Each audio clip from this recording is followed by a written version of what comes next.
Hello and welcome to Associate Professor Marisa Cordella from the School of Languages and Cultures, where she is the Director of Research. Marisa is an expert in research around discourse analysis, and she's going to talk to us today about research planning. So Marisa, if you could start up just by telling us why we would do a research plan. Oh, first of all, thank you so much for inviting me to do this, Kim. I really appreciate that. So the why, what is the purpose of a research planning tool? I think that is mainly to enable staff to communicate personal research objectives over a period of time. So what we do in our school is over a period of 3 years. And that ensures to feel able to achieve, just to know if colleagues are able to achieve those research objectives, to set out a research plan that can be discussed at the annual appraisal with academic supervisors, with mentors, and really identify whether there is a need of some assistance.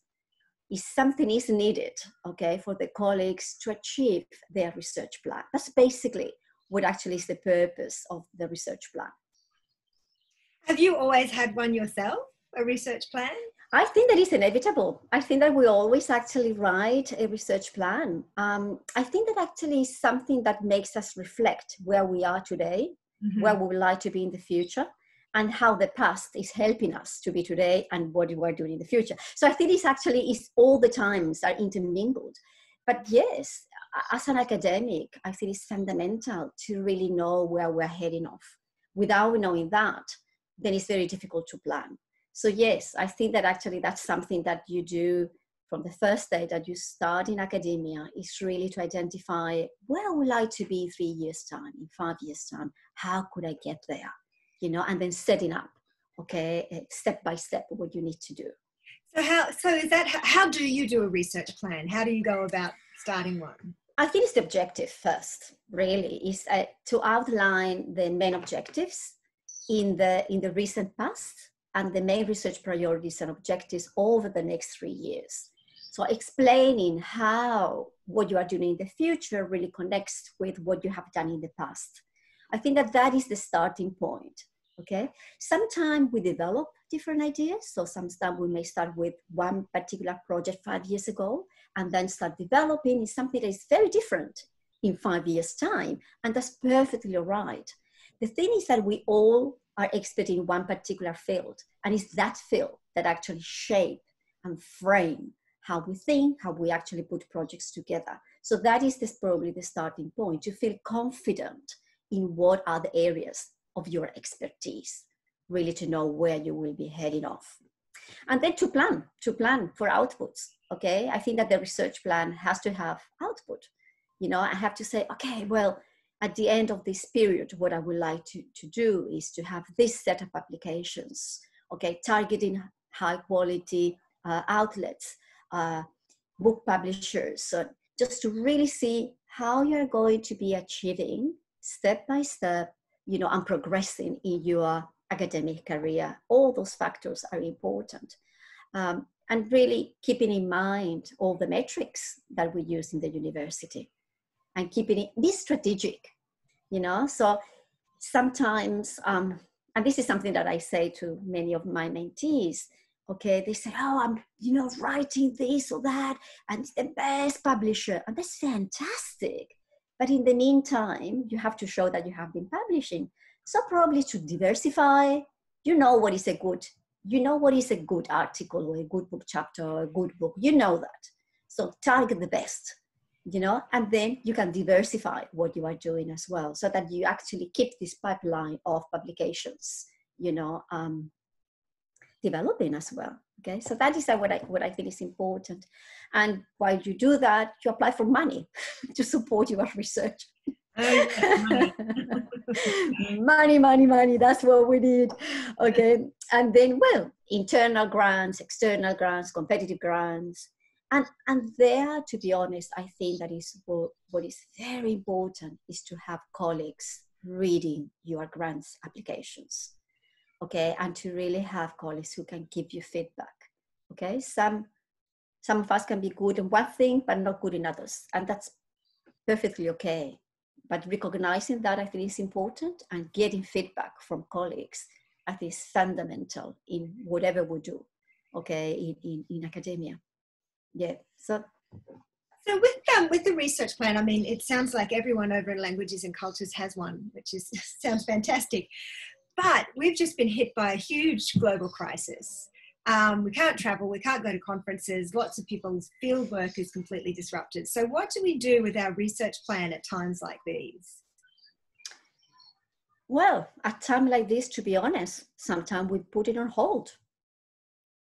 I think that for the first few weeks, that was the reality. And probably is the reality for some people now, because at the moment we are facing a crisis. That crisis make us think that we really need to reorient, rethink, replan what we're doing. Not only in our research, in our life as well, okay? So we have to understand that the research plan has to be flexible enough that will allow challenges to be close to us, those challenges, and we will be also able to continue with our research. So what I think is important is that to ask ourselves when we are dealing with challenges, what can I do now? Okay, yes, I plan to do A, B, C, D, okay, in 2020. I plan to go, to a conference. I plan to interview people, in a school setting. I plan so many things. I cannot do them now, okay, because that is not feasible. So the question is, what can I do? And it could be simply the case that now is not the time to do that research, but it's the time to finish writing this and that publication that we have initiated in the past and we have not been able to finish. It's really to be flexible enough to identify what can I do.